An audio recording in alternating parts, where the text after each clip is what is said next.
다 함께 찬송가 436장 찬양하시겠습니다.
이제 교회와 일꾼과 사역들을 위하여 또 산상집회를 위하여 그리고 코로나 바이러스가 빨리 종식되도록 우리 주여 부르짖고 합심하여 기도하도록 하겠습니다. 주여! 아버지 하나님 감사합니다. 오늘도 이 아침을 깨우게 하시고 하나님 전에서 예배드리게 하심을 진심으로 감사합니다. 우리의 마음과 생각에 하나님 것들이 덧입혀지게 하시고 또 게으르고 나타난 일상들을 다시 한번 깨우게 하시고 하나님이 원하시는 자리에서 바로 설 수 있도록 하나님 우리를 인도하여 주시옵소서. 특별히 오늘 아침에 주시는 말씀을 사모하고 기대합니다. 우리의 마음 가운데 은밀한 죄악들 또 하나님께서 보기 원치 않으시는 것들 다 내려놓게 하시고 하나님 은혜 가운데 새롭게 되는 은혜 있을 수 있도록 하나님 이 아침을 사용하여 주시옵소서. 특별히 우리 교회 공동체 은혜의 선물로 주셨사오니 이 안에서 서로 교제하게 하시고 위로하게 하시고 또 독려하게 하시고 서로를 위하여 기도할 수 있도록 하나님 붙들어 주시옵소서. 특별히 우리 가운데 여러 일꾼들 세워주셨사오니 하나님 그 한 사람 한 사람 넘어지지 않도록 하나님 친히 붙들어 주시옵소서. 영육 간의 강건함을 주시옵소서. 여러 가지 소원으로 올려드리는 하나님 앞에 드리는 기도 제목들이 응답받게 하시고 그 기쁨과 감사로 하나님께 영광 돌리며 맡겨진 사역들 더 잘 감당하도록 하나님 이끌어 주시옵소서. 특별히 우리 구역장들 코로나 상황 가운데 여러 어려움 당하는 우리 교우들 돌보게 하시고 또 그들을 위해서 기도하게 하시고 하나님께서 처음 주신 마음 잃어버리지 않도록 잘 감당할 수 있도록 아버지 역사하여 주시옵소서. 우리 공동체 안에 영적인 목자로 세워주신 두 분 원로 목사님과 사랑하고 존경하는 우리 담임 목사님 위하여 기도합니다. 강단에 세우실 때마다 영역 있는 말씀 전하게 하시고 하나님께서 주시는 매일의 양식을 더하여 주셔서 그 말씀대로 먼저 사는 모범을 보이는 영적인 목자로 세워질 수 있도록 하나님 이끌어 주시옵소서. 산상집회를 준비하게 하신 것 진심으로 감사합니다. 은혜의 말씀이 선포되고 하나님께서 우리 안에 예비하신 여러 은혜들을 은사들이 하나님께서 허락해 주실 줄 믿사오니 주여 이를 위하여 준비하는 모든 손길들을 위로하여 주시옵소서. 합당한 날씨와 환경과 여건을 허락하여 주시옵소서. 필요한 일꾼들이 더 공급되게 하시고 이를 위하여 기도하는 목소리가 더 높아지게 하여 주시옵소서. 모시는 강사 목사님 오고 가는 길에 안전하게 하시고 영감 있는 말씀 선포되게 하시어 이 말씀 듣는 모든 우리 교우들에게 그 가족에게 일터에 하나님의 은혜가 충만할 수 있도록 하나님 역사하여 주시옵소서. 코로나 바이러스로 말미암아 온 국민이 어려움 당하고 있는 때에 하나님 우리를 위로하여 주시옵소서. 속히 치료제와 백신이 개발되게 하시고 이 모든 일을 하나님 주관하여 주소서. 하나님의 섭리 가운데 마지막에는 하나님과 영광 받으시는 그런 일 될 수 있도록 하나님 주관하여 주시옵소서. 예수님 이름으로 기도드리옵나이다. 아멘. 오늘 우리에게 주시는 하나님 말씀은 창세기 13장 8절로 18절까지 말씀입니다. 창세기 13장 8절로 18절입니다. 하나님 말씀 봉독하겠습니다. 아브라함이 롯에게 이르되 우리는 한 친족이라 나나 너나 내 목자나 내 목자나 서로 다투게 하지 말자. 내 앞에 온 땅이 있지 아니하냐. 나를 떠나가라. 내가 좌하면 나는 우하고 내가 우하면 나는 좌하리라. 이에 롯이 눈을 들어 요단 지역을 바라본즉 소알까지 온 땅에 물이 넉넉하니 여호와께서 소돔과 고모라를 멸하시기 전이었으므로 여호와의 동산 같고 애굽 땅과 같았더라. 그러므로 롯이 요단을 온 지역을 택하고 동으로 옮기니 그들이 서로 떠난지라. 아브라함은 가나안 땅에 거주하였고 롯은 그 지역의 도시들에 머무르며 그 장막을 옮겨 소돔까지 이르렀더라. 소돔 사람은 여호와 앞에 악하며 큰 죄인이었더라. 롯이 아브라함을 떠난 후에 여호와께서 아브라함에게 이르시되 너는 눈을 들어 너 있는 곳에서 북쪽과 남쪽 그리고 동쪽과 서쪽을 바라보라. 보이는 땅을 내가 너와 네 자손에게 주리니 영원히 이르리라. 내가 네 자손을 땅에 티끌 같게 하리니 사람이 땅의 티끌을 능히 셀 수 있을진데 내 자손도 세리라. 너는 일어나 그 땅을 종과 횡으로 두루 다녀보라. 내가 그것을 내게 주리라. 이에 아브라함이 장막을 옮겨 헤브론에 있는 마므리 상수리 숲풀에 이르러 거기 거주하며 거기서 여호와를 위하여 제단을 쌓았더라. 아멘.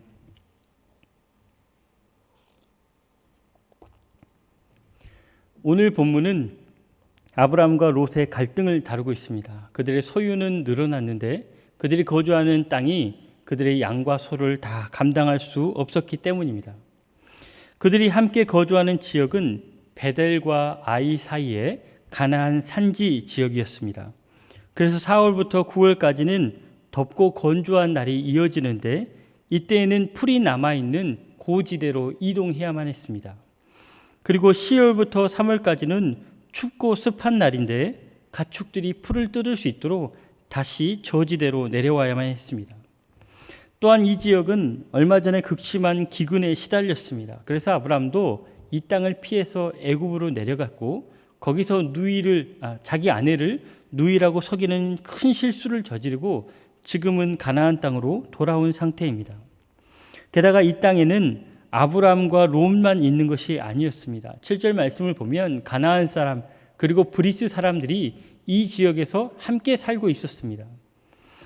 그러니 아브라함과 롯이 계속 갈등으로 말미암아 다투는 경우는 이 본토인들 보기에는 그저 쉬운 약탈감 밖에 되지 않을 수 있었습니다.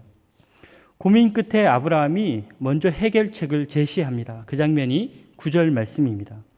내 앞에 온 땅이 있지 아니하냐? 나를 떠나가라. 내가 좌하면 나는 우하고 내가 우하면 나는 좌하리라. 이에 롯이 눈을 들어 동쪽에 요단 평야 지역을 둘러봅니다. 가뭄과 기근에 쩔어 있는 이 가나안 산지에 비해서 요단의 평지는 그 중앙을 가르는 요단강 때문에 물이 풍족했습니다. 그리고 이 물은 북쪽의 헐몬산이 녹아서 그 만년설이 녹아서 내리는 물이었기 때문에 가뭄에도 크게 영향받지 않았습니다. 마치 그 모습이 4개의 강이 바로 난 에덴 동산 같고 또 나일강이라는 천혜의 자원을 가진 애굽 땅과 같았습니다. 그래서 롯은 주저없이 그 땅을 택하고 요단 평야의 여러 도시들을 옮겨 다니다가 결국 소돔이라는 도시에 정착합니다. 이에 아브라함의 차례입니다. 이제 아브라함은 어떻게 할까요? 기근이 있는 땅에서, 척박한 산지에서, 원주민들의 위협과 갈등이 있는 그런 땅에서 유일한 혈육인 롯을 떠나보내고 이제 홀로 어떻게 해야 될까요? 바로 이럴 때에 하나님께서 아브라함에게 나타나셨습니다. 이전에 하란에서 가족과 친척과 아버지의 집을 떠나라고 말씀하신 그 모습처럼, 그리고 놀라운 축복의 약속을 해주신 때처럼 다시 한번 아브라함에게 나타나셨습니다. 그 장면이 14절부터 16절까지입니다. 롯이 아브라함을 떠난 후에 여호와께서 아브라함에게 이르시되 너는 눈을 들어 너 있는 곳에서 북쪽과 남쪽 그리고 동쪽과 서쪽을 바라보라. 보이는 땅을 내가 너와 네 자손에게 주리니 영원히 이르리라. 내가 네 자손이 땅에 티끌 같게 하리니 사람이 땅의 티끌을 능히 셀 수 있을진데 내 자손도 세리라. 하나님께서 2가지를 약속해 주시는데 바로 자손과 땅입니다. 특히 자손이 땅의 티끌같이 많아진다 하셨는데 이것은 이전에 하신 약속, 큰 민족을 이루리라 하신 말씀에 비해서 더 발전된 표현입니다. 그리고 앞으로도 계속 이어지기를 하늘의 뭇 별과 같아지리라, 또 바다의 모래와 같으리라 하는 이런 표현들도 축복의 약속들이 계속 이어질 것입니다. 하지만 문제는 자손이 아니라 땅입니다. 하나님께서 지금 어떤 땅을 주신다고 하셨습니까? 눈을 들어 보이는 동서남북의 모든 땅입니다. 만약 우리 같으면은 내 눈에 보이는 이 동서남북의 모든 땅을 주신다고 하셨으니 땅 부자가 된 것 아닙니까? 당연히 기뻐하고 좋아하겠지만 아브라함의 입장에서는 그렇지 않습니다. 지금 하나님이 보여주시는 이 땅은 사실 롯이 이미 살펴보고 선택하기를 거절한 땅입니다. 계절마다 옮겨 다녀야 되고 기근과 가뭄이 매번 반복되는 그런 척박한 산지입니다. 만약 이곳이 더 좋았다면 롯이 이것을 선택했겠죠. 그리고 아브라함 보고 떠나라고 했을 것입니다. 결국 아브라함에게 약속하시는 하나님의 땅은 전혀 매력 없는 땅입니다. 남이 고르고 남은 것입니다. 그러면 아브라함이 속상하지 않았겠습니까? 롯에게 선택권을 준 것을 그가 이제는 후회하지 않았겠습니까? 그 역시 이 요단 평지의 풍요로움을 익히 알고 있었을 터인데 그는 왜 자기가 보기에도 좋은 것을 롯에게 먼저 선택하도록 양보했을까요? 왜 더 좋은 것을 그는 탐내지 않았을까요? 아브라함의 심정을 짐작할 수 있는 대목이 17절과 18절에 있습니다. 너는 일어나 그 땅을 종과 행으로 두루 다녀보라. 내가 그것을 내게 주리라. 이에 아브라함이 장막을 옮겨 헤브론에 있는 마므리 상수리 수풀에 이르러 거주하며 거기서 여호와를 위하여 제단을 쌓았더라. 하나님께서 지금 보여주시는 땅을 종과 행으로 다녀보라고 명령하십니다. 만약 아브라함이 이 땅을 쓸모없게 여겼다면, 그래서 하나님의 약속을 하찮게 여겼다면 이 명령을 따르지 못했을 것입니다. 그런데 그는 베델과 아이 사이에 자기 거주지를 옮겨서 헤브론으로 갑니다. 하란에서 순종했던 것처럼 가나안 땅에서도 역시 하나님의 명령에 순종한 것입니다. 그리고 새로 이주한 이 헤브론에서 여호와를 위하여 제단을 쌓았습니다.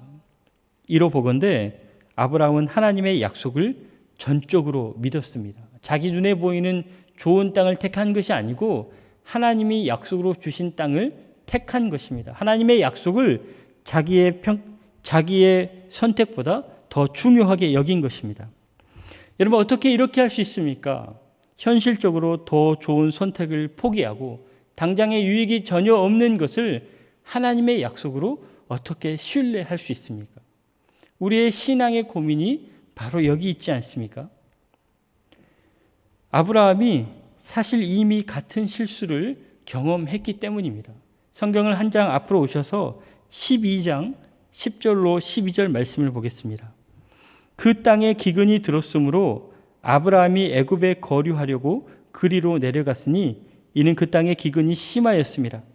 그가 애굽에 가까이 이르렀을 때에 그의 아내 사라에게 말하되 내가 알기에 그대는 아름다운 여인이라 애굽 사람이 그대를 볼 때에 이르기를 이는 그의 아내라 하여 나는 죽이고 그대는 살리리니. 자, 여러분, 어떤 장면인지 아시겠죠? 아브라함은 가나안 땅에 기근이 들자 마치 롯이 요단 평지를 바라보는 것과 같은 그런 눈으로 애굽 땅을 바라보았습니다. 가나안 산지는 지금 기근과 가뭄으로 고통당하는데 애굽 땅은 나일강 덕분에 사시사철 푸르릅니다. 그래서 하나님께 묻지 않고 자기 눈에 더 좋아 보이는 애굽 땅으로 내려갑니다. 그런데 애굽 땅은 물은 풍족했을지 몰라도 인심까지 넉넉한 곳은 아닙니다. 고대 세계에서 외지인은 이 본토인의 약탈에 취약했습니다. 그래서 그는 생존을 위해서 아내를 누이라고 속이고 애굽 왕에게 자기 아내를 내어줘야만 했습니다. 다행히 하나님께서 개입하셔서 가까스로 위기는 모면했지만 그는 쫓겨나듯 가나안 땅으로 돌아왔습니다. 그리고 돌아온 것이 바로 오늘 이야기의 배경이 됩니다. 그 장면이 13장 1절로 4절 이야기입니다.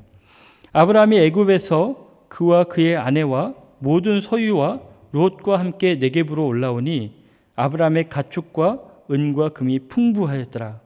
그가 네겝에서부터 길을 떠나 베델에 이르며 베델과 아이 사이 곧 전에 장막 쳤던 곳에 이르니 그가 처음으로 제단을 쌓은 곳이라. 그가 거기서 여호와 이름을 불렀더라. 아브라함이 애굽에서 쫓겨났는데 재산은 오히려 늘어났습니다.